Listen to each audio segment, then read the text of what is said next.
Bismillahirrahmanirrahim. Assalamualaikum warahmatullahi wabarakatuh. Waalaikumsalam warahmatullahi wabarakatuh.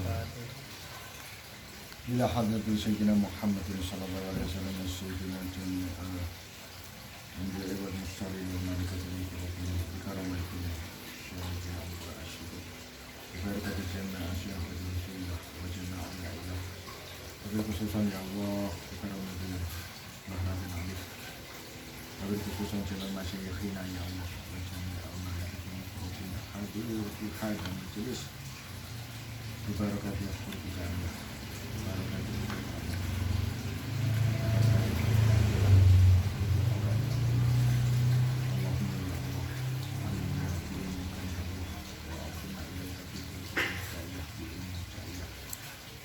Al-Fatihah. A'udzu billahi minasyaitonir rajim. Bismillahirrahmanirrahim. Alhamdulillahirabbil alamin arrahmanir rahim maliki yaumiddin iyyaka na'budu wa iyyaka nasta'in ihdinas siratal mustaqim siratal ladzina an'amta 'alaihim ghairil maghdubi 'alaihim waladdallin.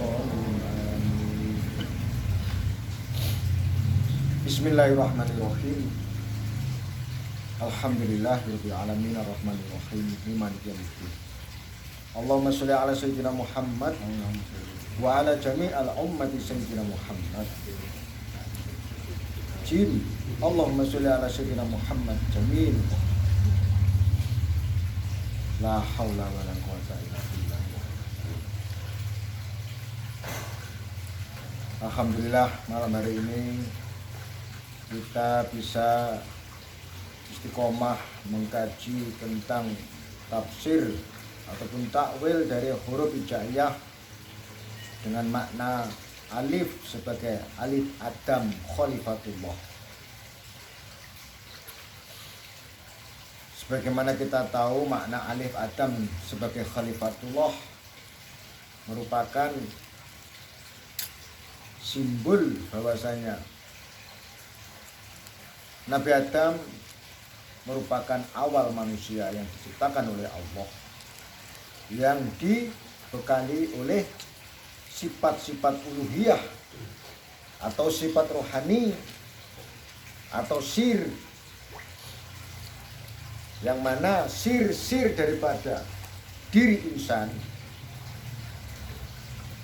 dinyatakan oleh adanya titik-titik di dalam huruf hijaiyah. Kalau titik huruf ba menunjukkan sir hidup, menunjukkan adanya sifat kehidupan atau nyawa.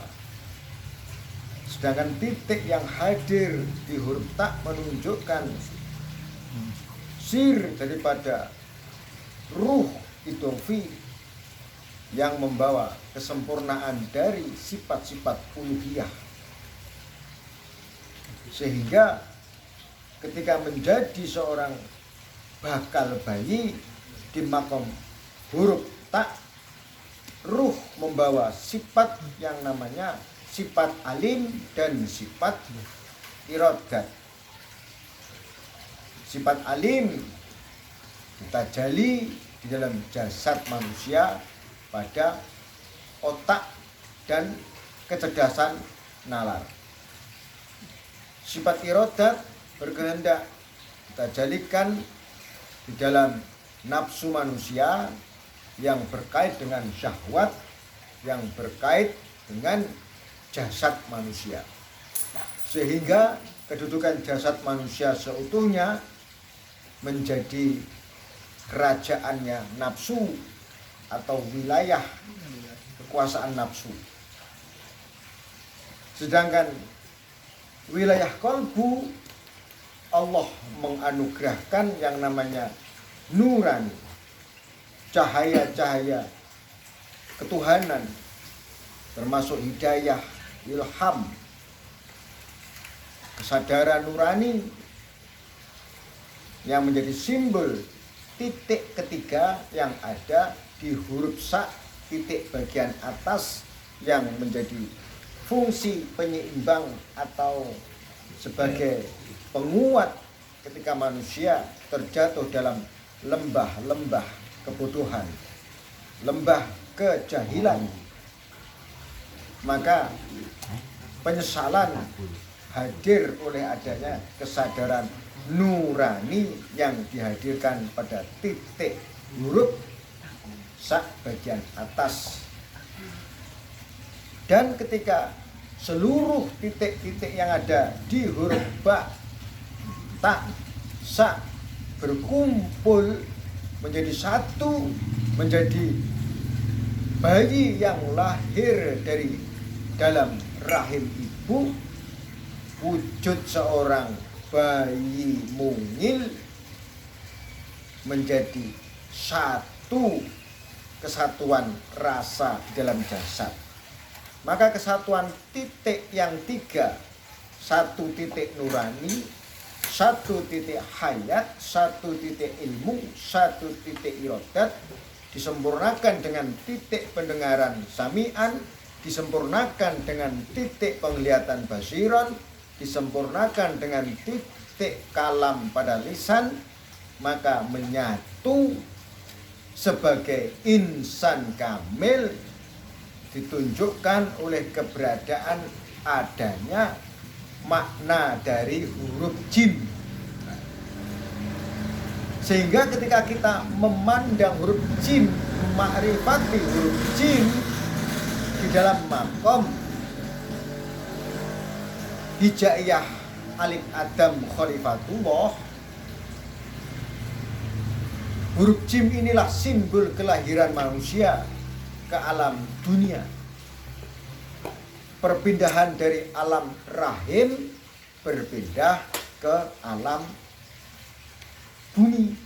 Inilah awal manusia menjalankan tugas kekhalifahan.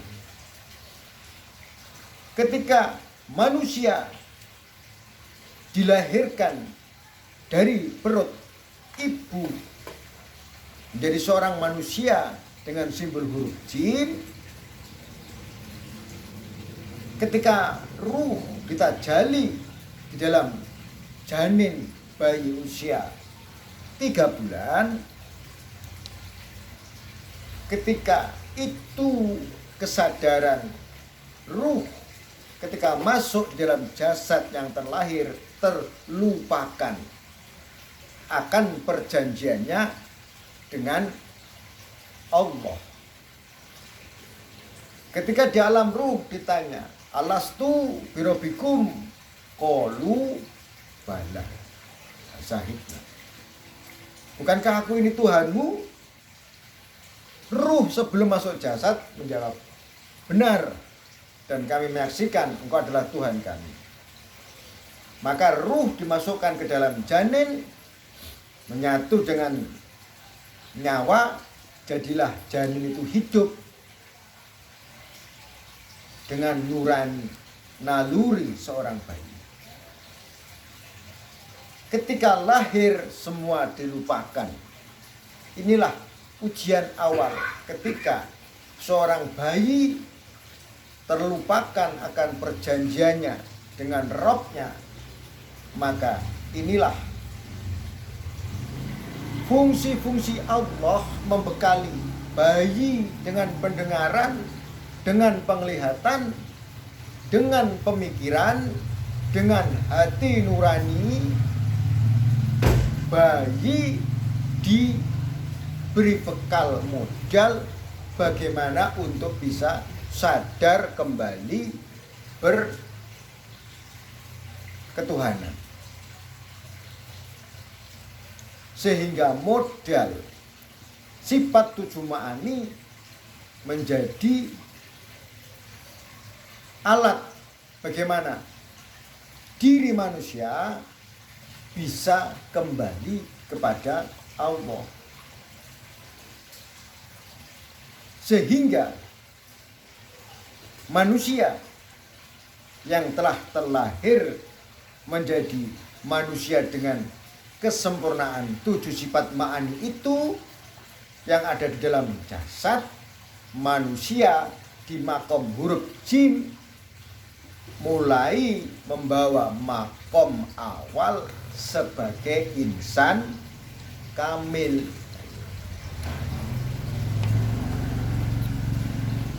Membawa sifat jamil, kebagusan, keindahan sebagai bayi disempurnakan 7 sifat mahania.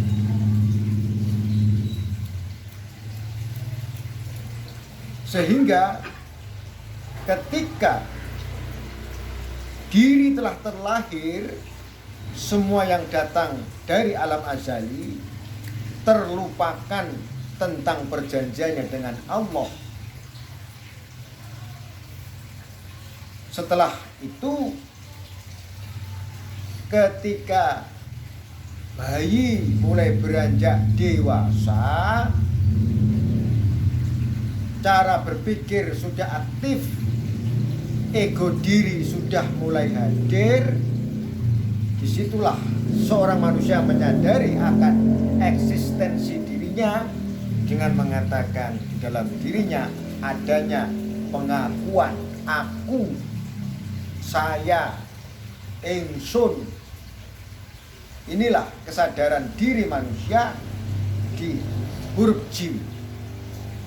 Maka kesadaran aku diuji oleh Allah pada saat sudah balik cara berpikirnya tentang ketuhanan. Sehingga ketika seorang manusia balik, awal yang harus dikenalkan kepada jiwa-jiwa insan yang telah balik pikirannya, dikenalkan tentang ketuhanan. Ini awal yang harus dikenalkan. Baru setelah itu dikenalkan tentang hukum-hukum yang telah ditetapkan oleh Rabbul Alamin.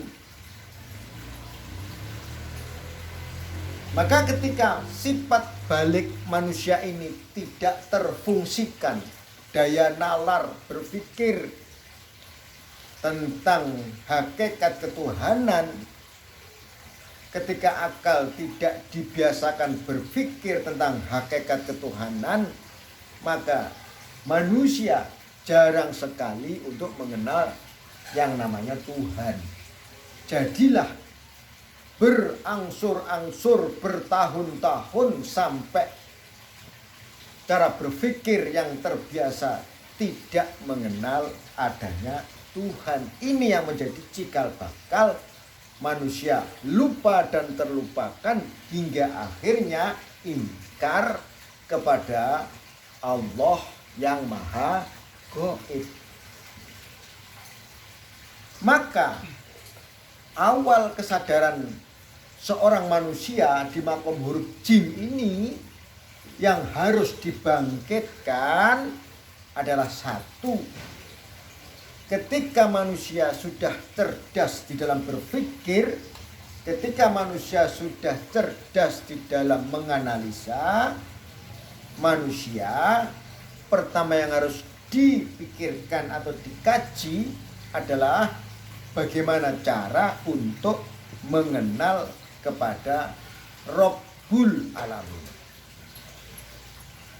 Sehingga jalan-jalan untuk mengenal yang namanya Rabbul Alamin adalah dengan cara diawali mengenal tanda-tanda kebesaran dari Rabbul Alamin itu sendiri, yaitu bagaimana Tuhan menciptakan langit dan bumi, bagaimana Tuhan menciptakan siang dan malam. Ini yang menjadi konsumsi jiwa manusia dengan menggunakan akal sehat dan menggunakan pemikiran yang netral, juga menggunakan pandangan mata. Kalau manusia awam mengenal Tuhan yang Maha Gaib, sudah pasti tidak akan mampu semua manusia untuk menyaksikan kegaiban Tuhan. Ketika ini manusia diperintahkan untuk mengenal Tuhan melalui ciptaannya. Itu awal pertama kali. Karena segala sesuatu yang telah Allah ciptakan itu sebagai wasilah, sebagai penghubung untuk mengenal Rob, sehingga cara-cara yang paling mudah untuk mengenal Rabbul Alamin harus diawali melalui kemampuan nalar yang sehat, kemampuan melihatnya mata yang sehat. Sehingga walaupun Allah bersifat gaib laisa kamitslihi syai'un, maka penghubung untuk cara mengenal kenyataan dan keberadaan dari Rabbul Alamin, kita harus menggunakan kemampuan berpikir dan kemampuan melihat. Kalau sampai ini lepas, wassalam. Orang hanya dibebankan pemikiran kepada yang gaib-gaib. Akhirnya banyak orang menempuh jalan-jalan ketuhanan melalui jalur-jalur kegaiban. Ingin menyaksikan malaikat dahulu, ingin melihat nur cahaya, ingin melihat adik kodrat, bahkan seorang nabi dan rasul menyampaikan amanah-amanah ketuhanan yang mereka minta ketika jiwanya tidak percaya kepada Allah. Mereka meminta yang namanya mukjizat. Karena mukjizat ini diibaratkan sesuatu yang aneh, yang tidak biasa, tidak logis, tidak nalar untuk menjadi konsumsi nafsu. Ketika orang ingin membuktikan hal-hal yang aneh, hal-hal yang gaib, yang mustahil, sebenarnya itu adalah konsumsi bagi hawa nafsu, ketidakpuasan.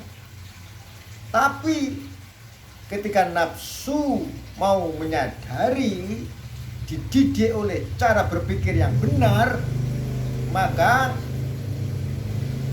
dengan kesabaran nafsu akan bisa menerima kenyataan Tuhan yang maha gaib. Nah, ini. Sehingga banyak problem-problem orang gagal mengenal Tuhan karena mereka tidak menggunakan komponen ataupun modal dari Allah berupa mata dan akal sehat, tetapi lebih mendahulukan perasaan ketidakpuasan oleh nafsu. Ini pun juga terbukti bagaimana para rasul-rasul zaman dahulu membawa sifat nafsunya untuk mengenal Tuhan. Kita bisa melihat bagaimana Nabi Ibrahim ingin mencari Tuhan. Dia melihat ke atas langit, melihat bintang bercahaya. Oh, ini Tuhanku. Karena patung yang tidak bisa bergerak tidak mungkin menjadi Tuhan karena tidak layak untuk disembah. Karena patung yang menciptakan Bapakku sendiri, Azad. Ketika itu ada perbandingan makom derajat ketuhanan. Siapa yang lebih hebat? Patungkah atau bintang yang bersinar? Ketika malam hari ketemu cahaya bulan, dibandingkan lagi cahaya bintang kalah dengan cahaya bulan, akhirnya menyatakan, oh ini yang lebih besar, tentu ini adalah Tuhanku. Ketidakpuasan lagi karena mencari yang lebih besar. Ketika Nabi Ibrahim menyaksikan matahari di pagi hari terbit, oh ini lebih terang benderang dan lebih besar, lebih tajam sinarnya, ini adalah Tuhanku. Kembali kepada ketidakpuasan. Ada suatu perbandingan, mulai dari patung berbanding bintang, berbanding bulan, berbanding matahari. Ketika itu tidak ada puasnya, dan ketika Nabi Ibrahim mencapai titik ketidakpuasan di dalam kolbunya, ketika dia melihat yang lebih besar lagi, yaitu langit dan hamparan bumi. Akhirnya Nabi Ibrahim hanya mengatakan, ini wajahtu wajhiya lilladzi fatoros samawati wal ardo hanifan musliman wa ana minal musyrikin. Hanifan musliman wa ana minal musyrikin. Dan Nabi Ibrahim tidak mau menjadi orang yang musyrik. Dia kembali kepada zat yang gaib, adalah yang ditandai oleh kemampuan ketuhanan dengan menciptakan langit dan bumi. Sehingga secara mudah nalar akal manusia untuk mengenal Tuhan, jalur yang paling cepat sebagaimana yang disaksikan Nabi Ibrahim secara awam sebelum mendapat yang namanya wahyu, penghubungnya wasilah mata dan akal, kita harus menyaksikan adanya langit dan bumi. Ini jalan yang paling cepat bagi orang awam untuk mengenal Tuhan. Tapi ketika ini tidak terisi, terinstal dengan kelogikaan. Kelogikaan itu kenyataan. Ini meja tidak mungkin hadir dengan tiba-tiba kalau tidak ada yang membuat. Meja ini dibuat oleh orang yang bernama Pak Toha. Ketika Pak Tohanya sudah tidak terlihat gaib, yang ada tinggal meja. Tidak mungkin meja ini ada, tidak ada pembuatnya. Tapi karena meja ini sangat dekat dengan aktivitas bagaimana manusia itu membuat meja, tahu proses. Ketika orang tahu proses, keyakinannya kuat. Oh, memang meja ini ada yang buat, karena dia menyaksikan proses pembuatan. Tapi ketika kita tidak tahu bagaimana proses pembuatan langit dan bumi, akhirnya ada suatu sekat keterputusan daya nalar untuk ragu, tidak yakin. Karena apa? Dia tidak menyaksikan bagaimana Allah menciptakan langit dan bumi. Seandainya manusia menyaksikan bagaimana Allah menciptakan langit dan bumi, pasti dia akan yakin. Begitu juga Nabi Ibrahim, dia tidak mengetahui dan menyaksikan bagaimana Allah menciptakan langit dan bumi, nggak tahu. Tapi karena hati dan akalnya itu masuk, saya menghadapkan wajah kepada yang menciptakan langit dan sudah selesai. Ini sulit, padahal ini sesuatu awal. Ini harus dipaksa. Keimanan kepada Allah memang harus dipaksa dengan penyaksian adanya langit dan bumi. Suatu tanda yang mutlak, tidak bisa dipungkiri. Nah, ini harus kita kuatkan, harus kita tancapkan sedalam-dalamnya. Dengan menyaksikan langit, dengan menyaksikan bumi, kita itu seharusnya sudah mengenal kepada yang namanya Allah Al-Khaliq, yang menciptakan, maha menciptakan. Namun ketika jalur ini terputus, tidak kuat, ini jadi satu masalah aja. Benar nggak? Jadi problem. Sehingga akal ini dipaksa untuk berpikir sesuatu yang tidak terlihat, bukan konsumsinya. Maka ketika ini menyaksikan langit, kenyataan, maka ini yang harus merasakan akan hal-hal yang berkait dengan Sang Pencipta. Ketika saya melihat ini meja, saya harus langsung yakin ini yang membuat adalah si fulan. Ketika saya diberitahu meja ini yang membuat namanya Pak Toha, saya nggak percaya, masa yang buat Pak Toha? Nggak percaya. Ketidakpercayaan karena mata tidak menyaksikan. Ini problem. Maka bagaimana agar percaya?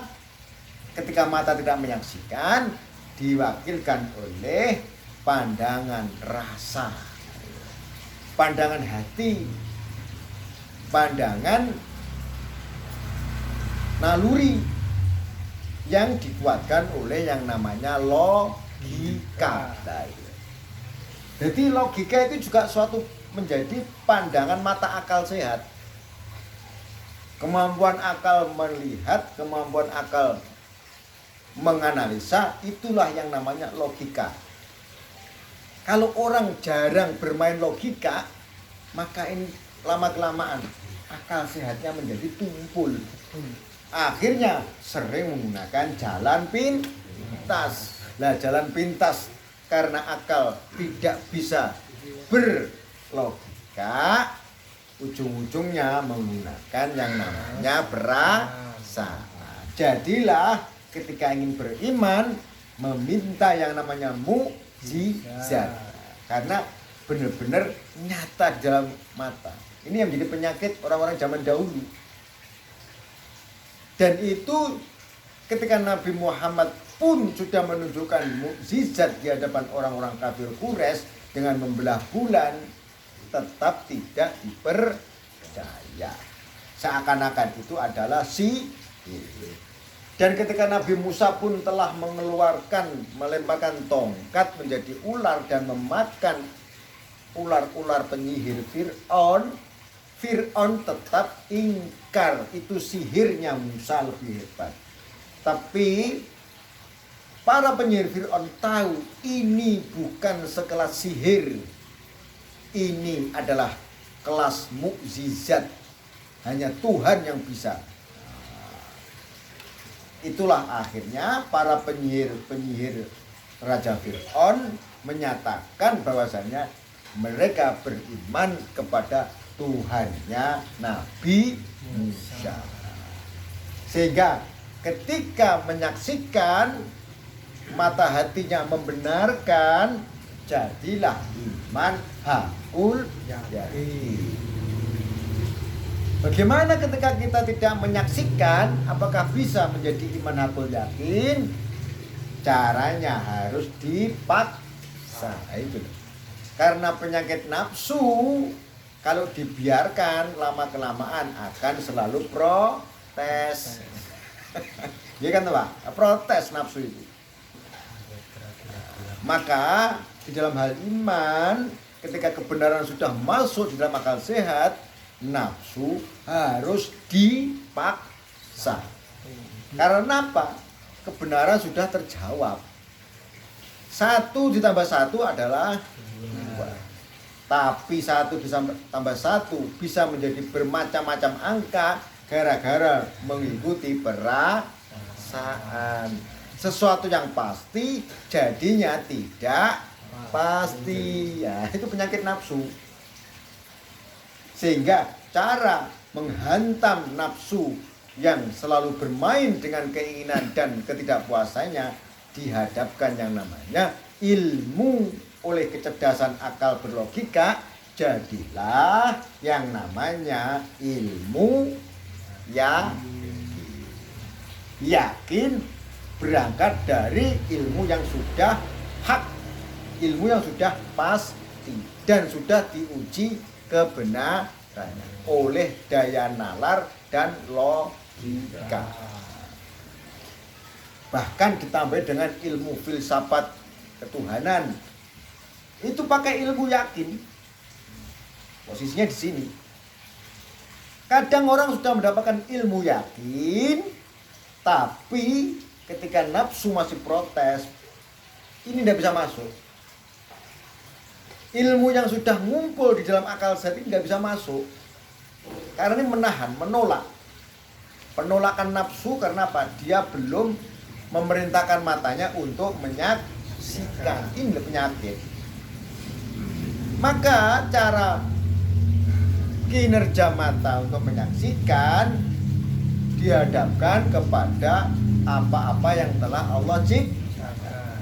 Main logika, main kenyataan. Karena nafsu hanya main dugaan, itu pun bisa benar, bisa salah. Maka ketika nafsu tidak berani menduga, apakah benar Allah Tuhanku, dia gak berani menjawab. Maunya dengan dibuktikan. Apa benar nanti akan ada hujan? Dia tidak berani menjawab, tapi menggunakan mata. Kalau ada mendung berarti ada hujan. Bahkan ada mendung belum tentu ada hujan.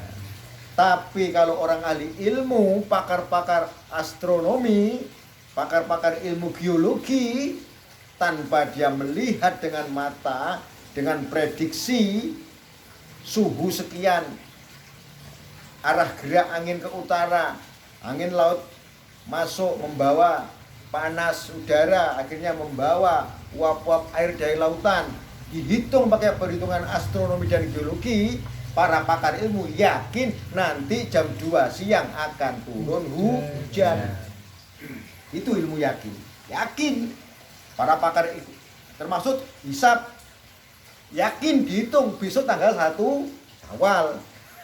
Tapi bagi yang ru'ya, kalau nggak melihat, nggak yakin. Itu kan persatuan antara nafsu dan mata. Tapi kalau mengalih ilmu, persatuan antara akal dengan perhitungan yang matematis pasti dengan penggabungan perasaan. Syaratnya perasaan harus dipaksa.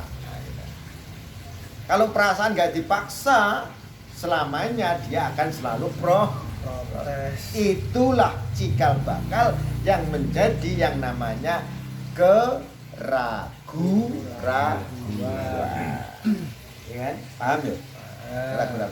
Nah, keraguan itu ada di dalam dada, bukan di sini. Ini pasti sifatnya. Jadi sifat akal itu pasti. Tetapi yang menjadi keraguan adanya di dalam dada. Nah, itulah yang dikatakan sudurinas minal jin nadiwan, kebenaran yang tertolak karena ragu-ragu yang ditebar oleh syaitan di dalam wilayah nafsu. Nah, gitu gandengnya, ya kan? Sehingga banyak orang ingkar kepada Allah, walaupun sudah diturunkan ayat-ayat dan tanda kebesaran dan nabi-nabi, mereka ingkar sebagaimana Fir'aun tidak mau berpikir. Ketika orang yang beriman sebagaimana Nabi Ibrahim karena mau berpikir. Ada yang ragu-ragu dan menentang. Masuk ragu-ragu karena nafsunya tidak mau dipaksa untuk iman.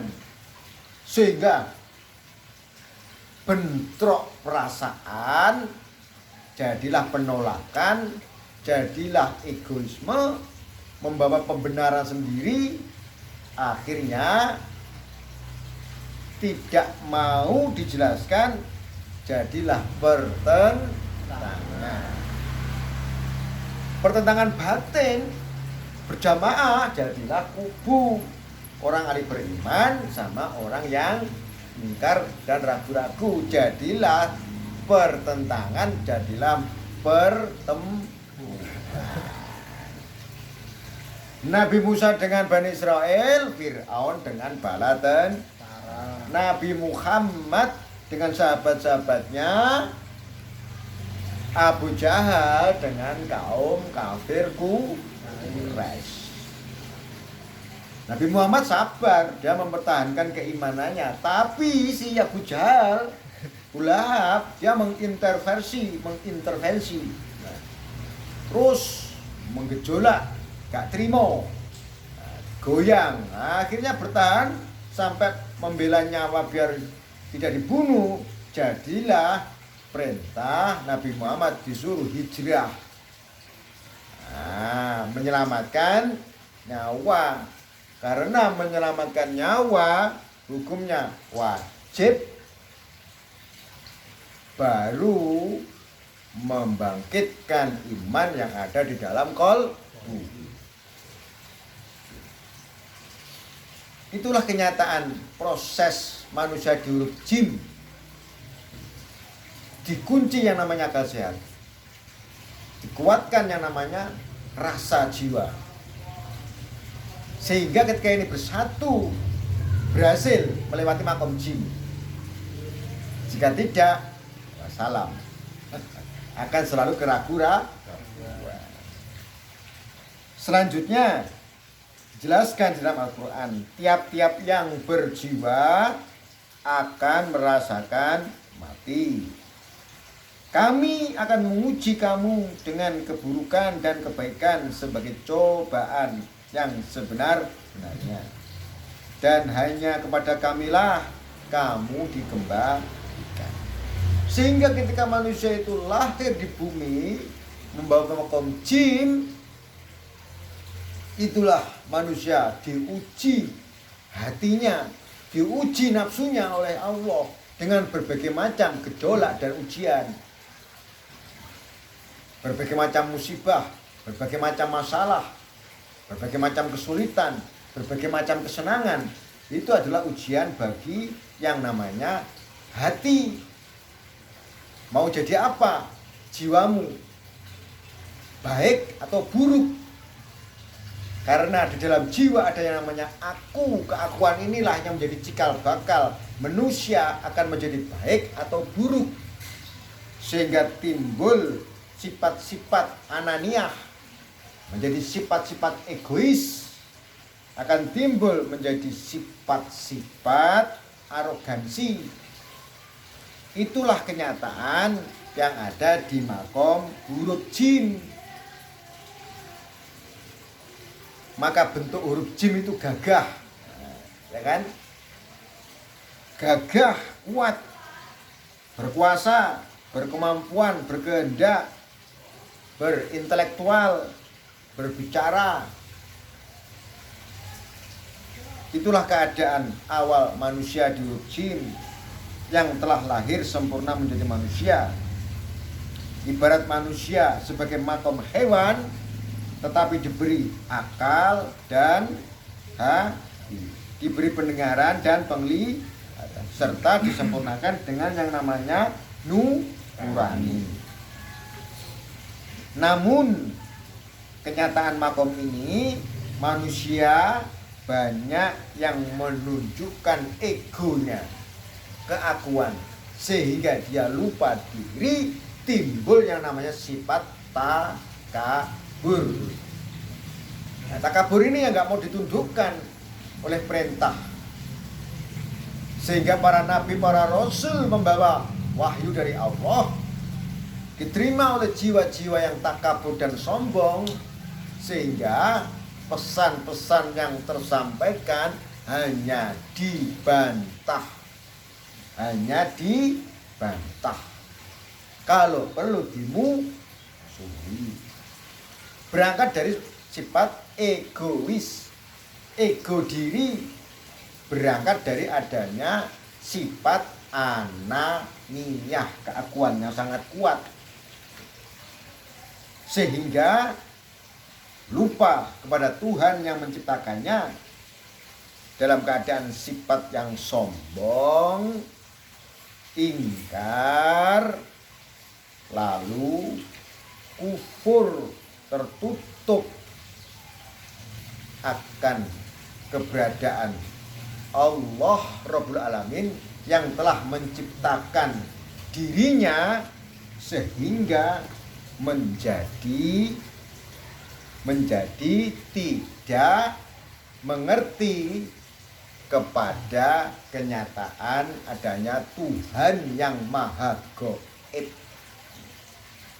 sehingga mereka lupa kepada Allah selupa-lupanya. Kalau kita melihat titik di huruf jim, itulah simbol bersatunya nurani. Titik di huruf jim itulah yang namanya titik batin. Maka titik di huruf jim itulah simbol ingsun, simbol aku, simbol diriku. Itulah yang namanya rasa jiwa nurani, ruh utawa sifat ingsun. Sifat ingsun. Kan lenggah mriki lho. Monggo. Monggo lenggah mriki lho. Wah. Masyaallah, tamu agung iki.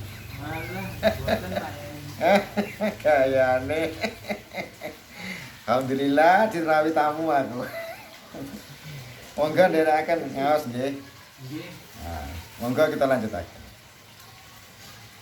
Titik di dalam huruf jim. Nah, jim hurufnya gede enak titike. Iku simbol titik, iku simbol iki lho.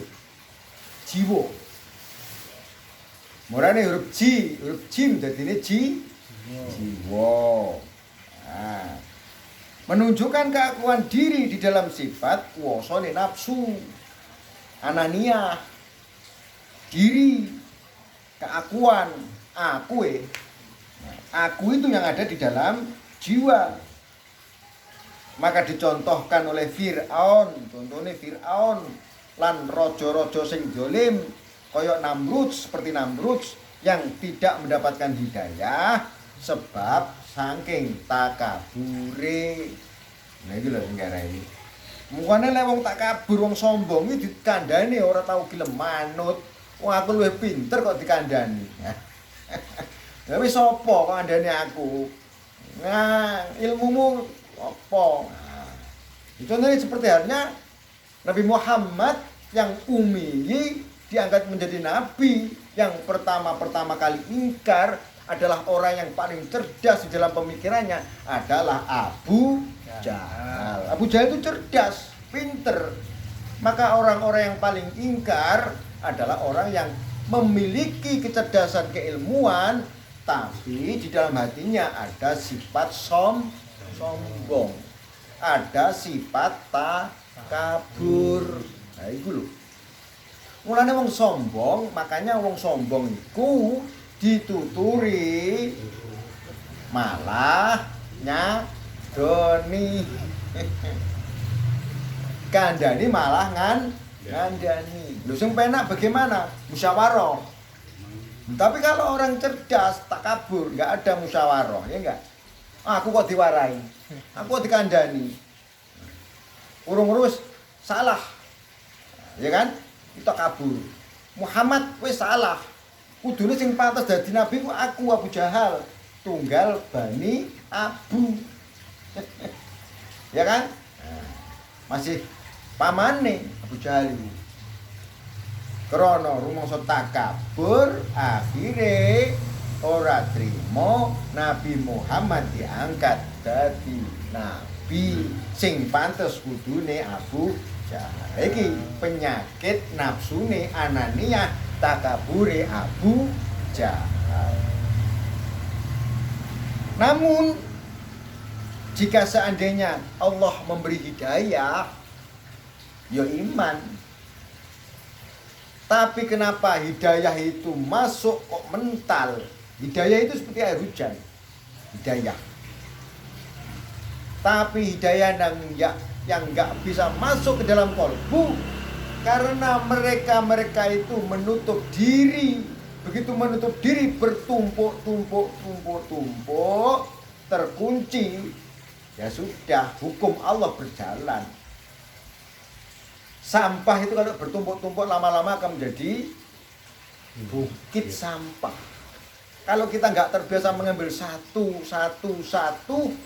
jadinya gunungan sampah. Nah keingkaran di dalam diri kita, ketakaburan di dalam diri kita, ketika ini bertumpuk-tumpuk, walaupun berjuta-juta hidayah turun bagaikan air hujan, kalau kita nggak mau membuka diri nurani kita, hidayah akan sulit masuk. Karena yang menembus di dalam diri kita yang namanya hidayah, tempatnya ada di dalam nurani. Nah ini loh. Nurani yang membangkitkan nafsu sadar kepada Allah itu dipicu oleh adanya kesadaran nurani. Sehingga ketika orang jatuh berbuat maksiat, dia menyesal. Penyesalan itu timbul karena bangkitnya nurani, sadar mendapatkan hidayah, jadilah penyesalan. Fir'aun menyesal ketika dia sudah tenggelam di dalam laut merah, ya enggak? Penyesalan itu timbul ketika nuraninya sadar, saya sudah tidak bisa berbuat apa-apa. Tenggelam di dalam laut merah. Baru dia ketika di dalam posisi apes, lemah, gak bisa berbuat apa-apa, di situ nuraninya Fir'aun menyadari akan ketuhanannya Tuhannya Nabi Musa. Baru dia sadar mengatakan, aku mau mati, aku menyatakan tiada Tuhan kecuali Allah. Tapi malaikat Jibril gak terima. Nah, mulutnya ditutup sama lumpur laut merah. Mau mengatakan la ilaha illallah gak bisa, hanya bisa ok. Ini suatu ilmu bagi kita. Kalau kita menyadari posisi yang seperti Fir'aun sudah jatuh tertimpa tangga, mau mati, bagaimana cara kita menyatakan ketauhidan kita kepada Allah? Jadilah kita dibiasakan untuk berzikir hak. Dialah Allah yang hak untuk disembah. Sudah tidak pakai kalimat la ilaha illallah. Terus, jika seandainya makom kita makom level terendah sebagaimana Fir'aun tenggelam di dalam laut merah, mau menyatakan ketuhanan kita kepada Allah, kita belajar zikir hak. Tapi ketika hak ini kita isikan dengan la ilaha illallah, hanya Allah yang berhak menjadi Tuhan. Hak hanya Allah yang berhak untuk dipuji-puji. Hanya Allah yang berhak untuk disembah-sembah. Sebelum napas keluar dari leher, kesempatan kita di dalam dada, nyawa mau lepas, napas terakhir kita biasakan membaca hak Allah yang maha hak, al-malikul hakul kaitan. Dia yang hak. Kalau orang meninggal Allah belum sampai Allah mati. Belum sampai al mati. Bagaimana? Al harus belajar ilmu alif, karena al itu adalah alif dan huruf lam. Benar enggak, Mas? Benar.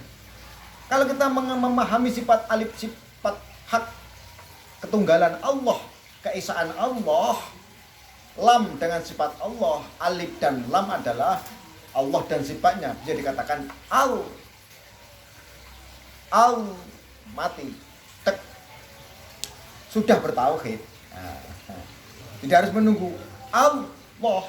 Ya kalau genep loh, kalau al tok, harus ada ilmu nih. Ini yang penting, kita itu harus berilmu. Apalagi la hati. Walaupun kita masih bisa memahami dengan la kita harus sadar tidak ada yang berhak untuk disembah kecuali Allah.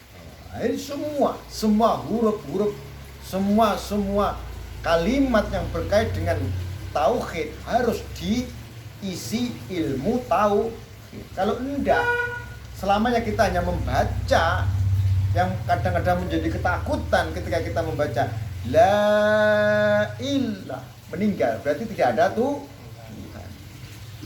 Tuhan yang mana yang dimaksud? Ya diri-diri kita ini. Engsun jiwa-jiwa, jim.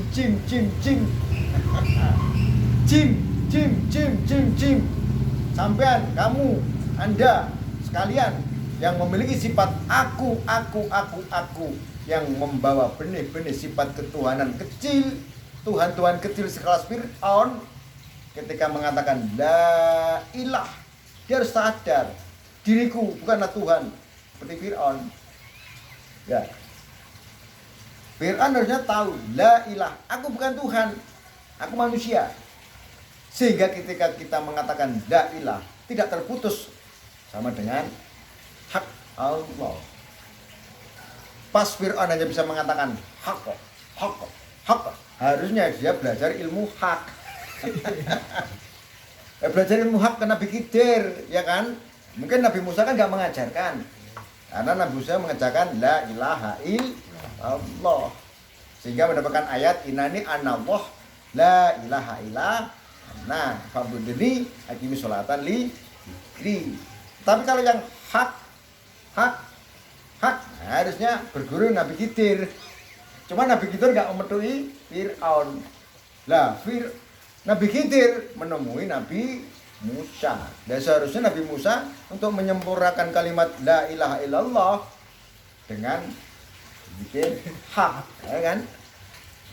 Siapa tahu kita nanti mengalami nasib seperti Fir'aun, tenggelam di dalam kebodohan kita. Kita tidak lepas mempunyai ilmu mentauhidkan Allah walaupun hanya sebatas kata hak, tapi harus makrifat. Baca hak tapi harus makrifat.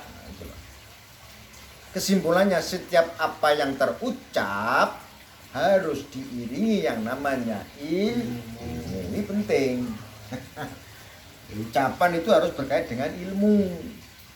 Tuh. Itulah kenyataan. Sehingga mereka-mereka yang berbondong-bondong mencari Tuhan, sebagaimana Fir'aun, sebagaimana Nabi Musa, sebagaimana Nabi Ibrahim, mereka mencari Tuhan tidak lepas dari unsur diri, akal sehat, mata, pendengaran, dan hidayah.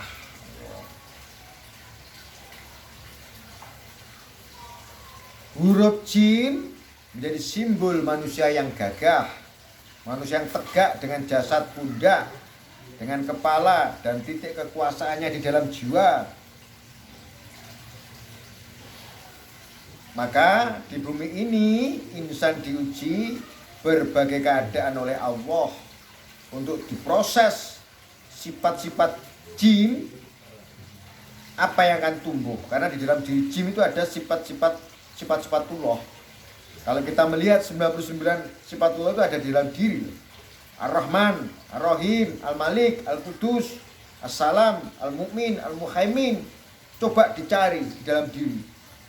Coba dicari. Allah Ar-Rahman, kita diberi. Allah Ar-Rahim, kita disuruh Ar-Rahim.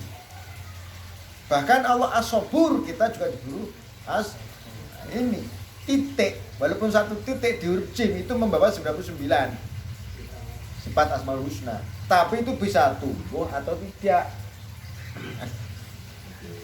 Ibarat bibit ditebar, ada yang tumbuh, ada yang tidak. Ini tugas kita sebagai khalifah, membangkitkan sifat-sifat ketuhanan yang ada di dalam diri. Semua sifat-sifat 99 itu diliputi oleh keakuan diri, ruh, hingga lupa dan tidak bisa mengenal asal kejadian, sehingga lupa kepada Tuhan.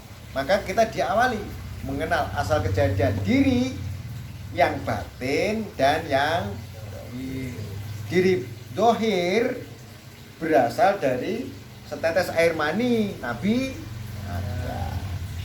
Setitik jiwa kita dari sifat hayat dan roh dari Allah. Sering disebut yang namanya roh idofi. Roh idofi ini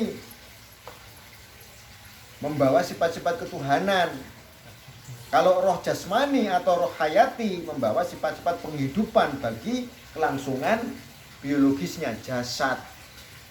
Jadilah sing jenenge nyawa, urip.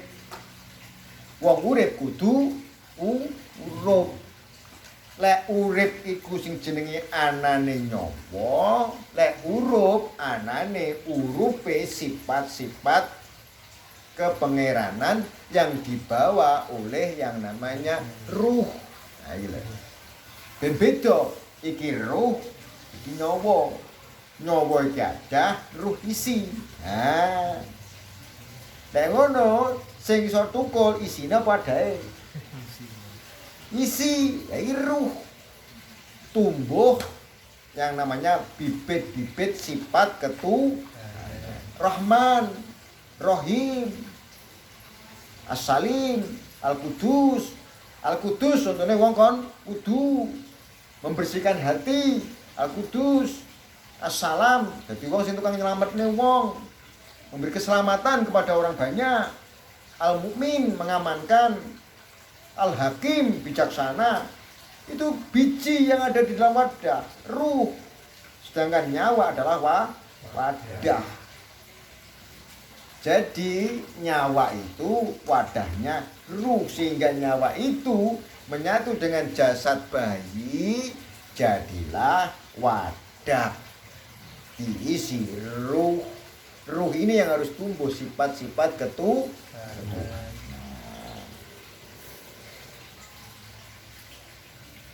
Dan selanjutnya, ketika manusia diberi sifat-sifat ketuhanan yang ada di dalam ruh, tinggal ruh itu nanti akan tumbuh seperti apa sifatnya. Kalau takabur seperti alang, semak belukar berduri, menyakitkan orang.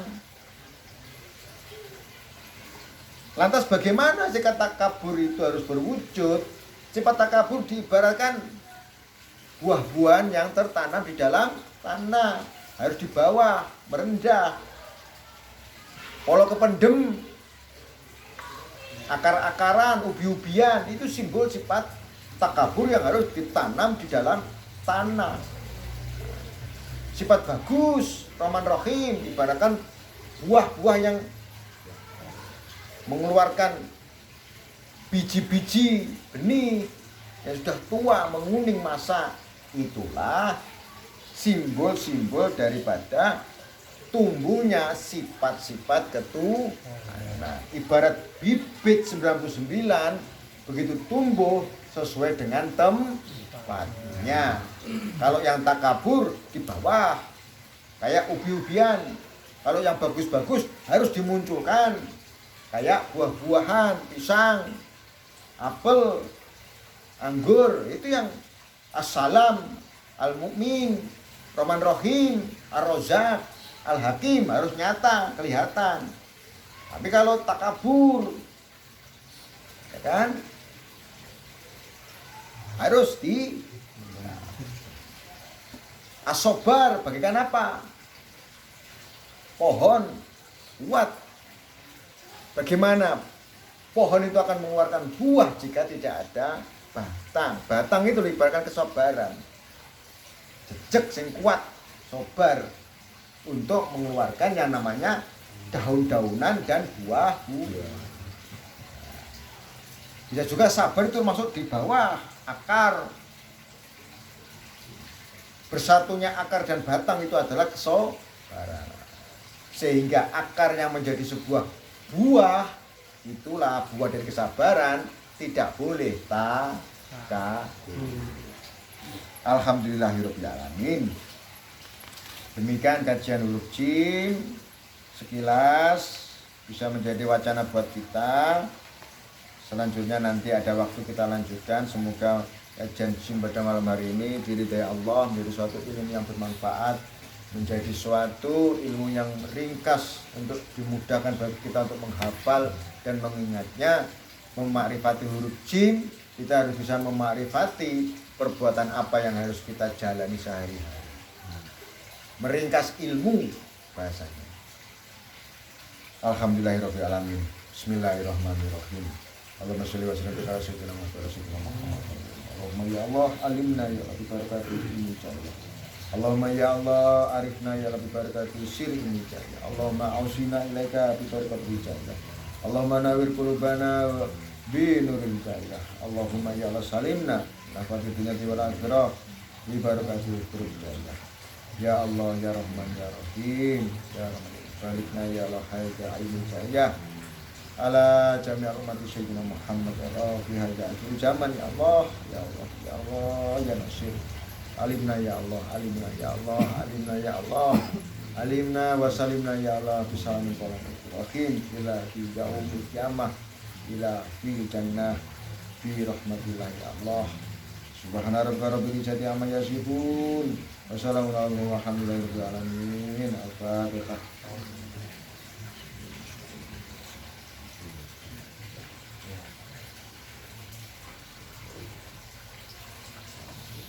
Alhamdulillah, akhir kalam. Assalamualaikum warahmatullahi wabarakatuh. Waalaikumsalam warahmatullahi wabarakatuh.